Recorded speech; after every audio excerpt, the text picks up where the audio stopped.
Welcome back to the Alicia Trautwein podcast, the show where we dive deep into the realities of parenting autistic children and provide real, practical advice to help families thrive. I'm your host, Alicia Trautwein, and today we're talking about a topic that isn't discussed nearly enough, autistic burnout.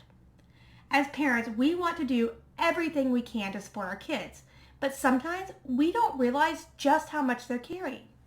Autistic burnout is real, and today we're going to explore what it is, the warning signs, real-life examples, and how we can help our children recover and prevent burnout in the future.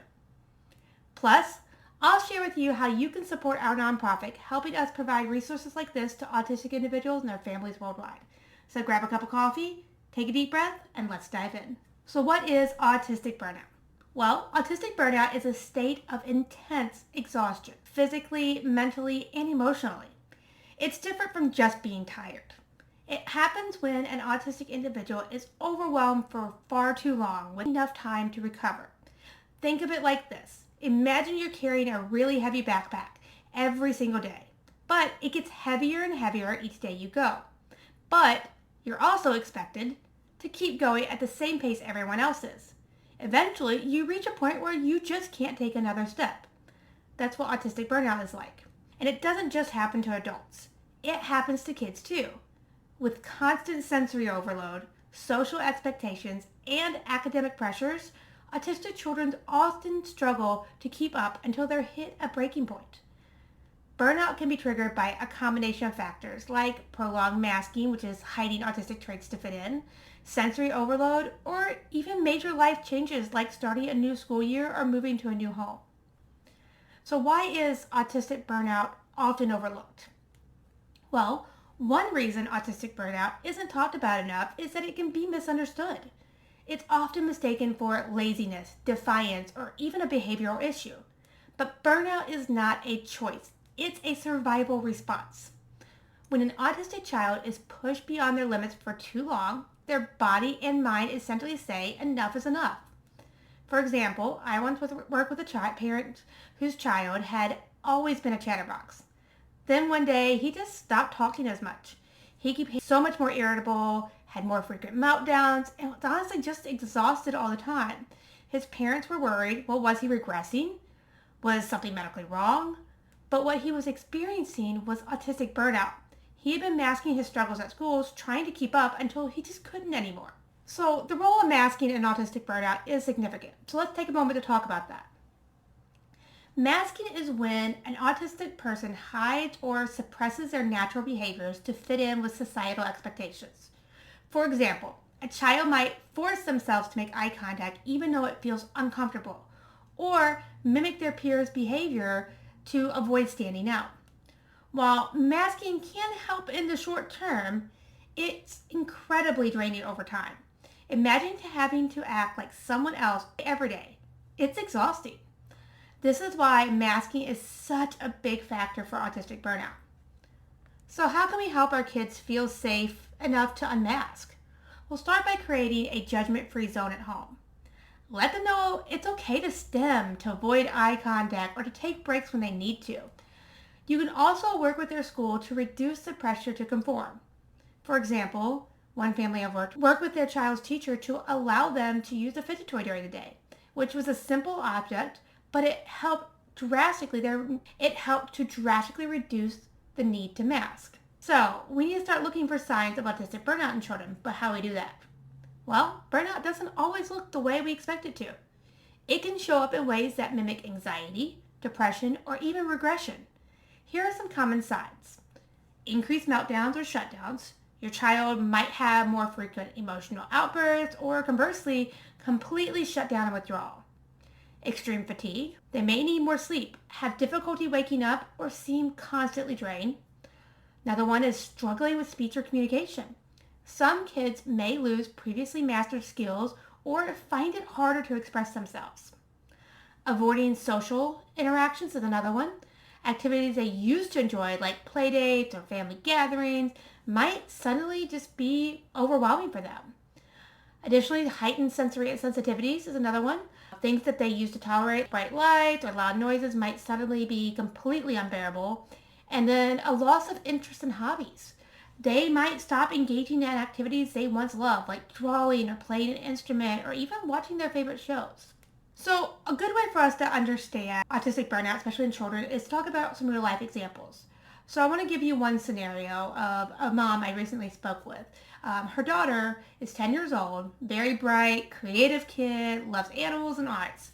But last year, the mom started noticing that their child was coming home from school completely drained. She would cry over small things, refuse to do her homework, spend hours alone in her room. And at first, the mom thought it was just a phase or a little bit something going on, but not really too worried at first. But when these started developing into meltdowns every morning before school, the mom knew something was wrong. Well, after talking to a therapist, the mom realized what their child was experiencing was autistic burnout. The constant noise and chaos from the classroom was combining with the pressure to keep up with their peers, and it just pushed this child to their limit. So the mom worked with the school to create a quieter, more supportive environment for the child, and over time she began to recover from it. So there are different ways that we can support our children through autistic burnout and preventing it. One way is through siblings and other family members because they can help as well. So if your family has other children, it's important to help them understand what their siblings are going through. Siblings can play a huge role in supporting an autistic child during burnout. For example, you can teach them to recognize when their sibling is overwhelmed and give them a simple ways to help, like playing quietly or giving them space. I've had one parent share with me that the younger child became their son's center buddy, helping him pick out calming activities whenever he felt overwhelmed. And it's not about pressuring the child to do it. This is just if your other siblings are wanting to be helpful and wanting ways to be able to support their siblings. It's also important to check in with these siblings, though, to make sure they're feeling supported as well. Because it can be very overwhelming being a sibling of a child with any sort of different need. And so family meetings are a great way to discuss everyone's needs and brainstorm ways to help each other out. So how do we support a child who's experiencing burnout? So what we can do as parents and caregivers, how we can help our children recover, and more importantly, prevent. So what can we do as parents and caregivers? How can we help our children recover and more importantly, prevent burnout from happening again? Here are some practical strategies you can use. So the first one is to reduce demands and allow rest. Give your child a break from overwhelming activities and expectations. This might mean skipping some social events, reducing schoolwork when possible, or even just taking a mental health day. It can also look like having a dedicated 30 minutes or an hour after school where there are no expectations other than the child to rest and recover, to get snacks, to just do what they want to do after school so they can decompress. Remember, rest isn't laziness, it's necessary for recovery. A second way is to create a low-stress, sensory-friendly environment. A calm space at home can make a huge difference. Dim lights, noise-canceling headphones, weighted blankets, whatever helps your child feel safe and relaxed. For example, you can use a sensory corner in your living room with soft pillows, calming lights, and with little fidget toys. Another way is to encourage self-expression and alternative communication. Some kids in burnout may struggle with verbal communication. Encourage them to express their needs in other ways, like AAC devices, drawing, or even just having quiet time. I've seen children using whiteboards to communicate when they felt too overwhelmed to speak. So it's just about meeting your child where they're at and giving them other ways to communicate when they are not physically able to do it verbally. Another way also is that's very important is to validate their feelings and experiences. It is so important to let your child know that what they are feeling is real and okay. Instead of saying things like, you're fine, try saying, I see I see that you're overwhelmed, and that's okay. I'm here to help. Another thing you want to do is adjust expectations and support interest. During burnout, your child may not have the energy for things they once enjoyed, and that's okay. Let them engage in low-energy, comforting activities like watching a favorite show or doing a simple craft. And then, very importantly, prioritize sleep and nutrition. A consistent sleep routine and balanced meals can support recovery and help prevent meltdowns as well. Try a predictable bedtime routine with calming activities like reading or a set bath time routine and listening to soft music. Now, there are times when you're going to need to seek professional help. While many of the strategies we've discussed can be implemented at home, there may be times when professional help is needed. If your child's burnout is severe or prolonged, it's important to reach out to a therapist, whether that be an occupational therapist or a psychiatrist, psychologist, one of the specialists that work with your child that understands autism. For example, if your child is experiencing significant regression, like loss of speech or struggling with daily tasks, a professional can help create a tailored plan for recovery. Occupational therapy, in particular, can be incredibly helpful for addressing sensory sensitivities and building coping skills. And don't hesitate to advocate for your child's needs. If you're not sure where to start, reach out to local autism organizations or your child's school for recommendations as well. When it comes to autistic burnout, yes, we want to know how to take care of it, but we also want to know how to prevent future burnout. So once your child has recovered, it is important to make adjustments to prevent those future burnouts from happening again. Here are a few ways you can do that. Teaching self-advocacy. Encourage your child to express when they need a break or feel overwhelmed. Role-playing is a great way to do this. You can practice saying things like, I need a quiet break, or this is too loud for me. Another thing you want to do is work with your school on accommodations. IEPs and 504 plans can include sensory breaks, quiet spaces, and reduce workload. Advocate for your child's specific needs and ensure that the school is on board. Another thing you want to do is create a balance between activity and rest. Ensure your child isn't always pushing past their limits. Make sure to schedule downtime, and that is just as important as scheduling activities. Another thing you want to do is build a sensory toolkit. Work with your child to identify tools that help them regulate. Things like noise-canceling headphones, fidget toys, or weighted blankets. Keep these items easily accessible at home, school, and even in the car. Another thing you want to do is teach emotional regulation skills.